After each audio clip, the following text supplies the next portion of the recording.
Cuando Gershom Scholem se entera de cómo se ha iniciado ese proyecto de inteligencia artificial en Rehovot, inmediatamente escribe al director, un israelí que se llamaba Haim Pekeris, y le dice que tiene que denominar a ese proyecto de inteligencia artificial el Golem de Rehovot.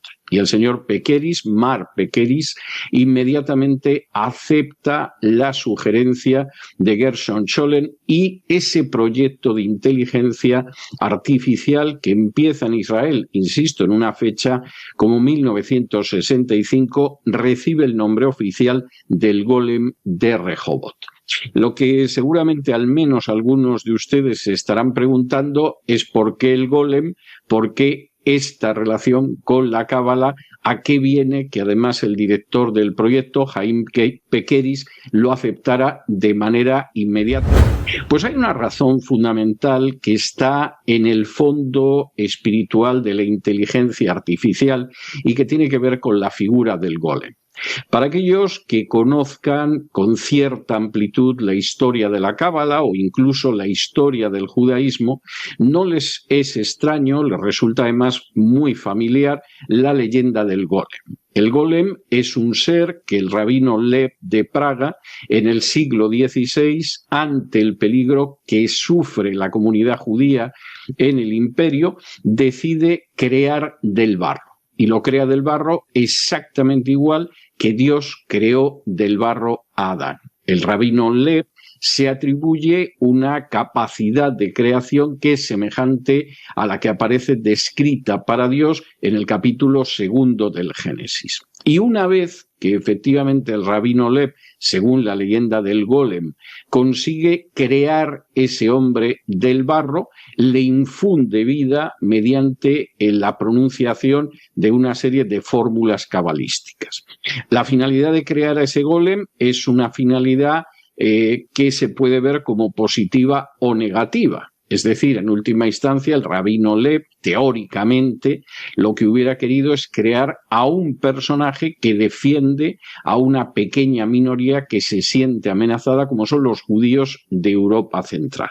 Y por lo tanto, ese Golem que actúa, se mueve, trabaja, obedece órdenes igual que un ser humano, aunque esté formado del barro de la tierra, exactamente igual que Adán, pues efectivamente va a defender a esa pequeña minoría. La historia no acaba bien. Tengo que decir que la leyenda del rabino Lev de Praga y del Golem lo que nos dice es que en un momento determinado, pues el Golem va más allá de lo que desea el rabino, acaba, por supuesto, imponiéndose y la única salida que tiene el rabino es acabar con él. Pero, curiosamente, Gershom Scholem captó el paralelo que había. La inteligencia artificial que en estos momentos estamos creando en Israel es un intento de que el ser humano pueda ser como Dios, de que el ser humano pueda creer a partir de esos materiales de la tierra un ser de la misma manera que Dios lo hizo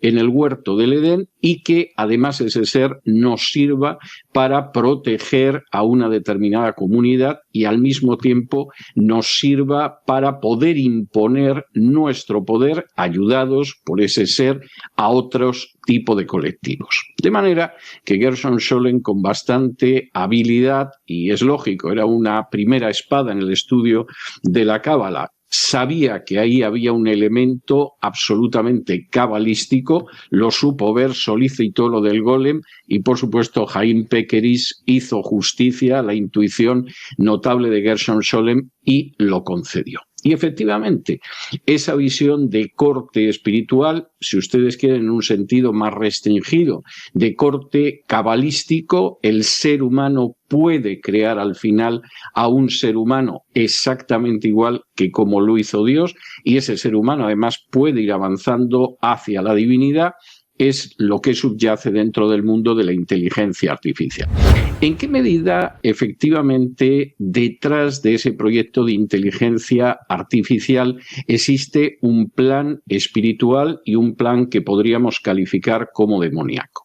Me voy a detener en dos aspectos al respecto. Uno sería la construcción ideológica, y por construcción ideológica no entro ni mucho menos en lo que sería toda la visión de los técnicos, etcétera.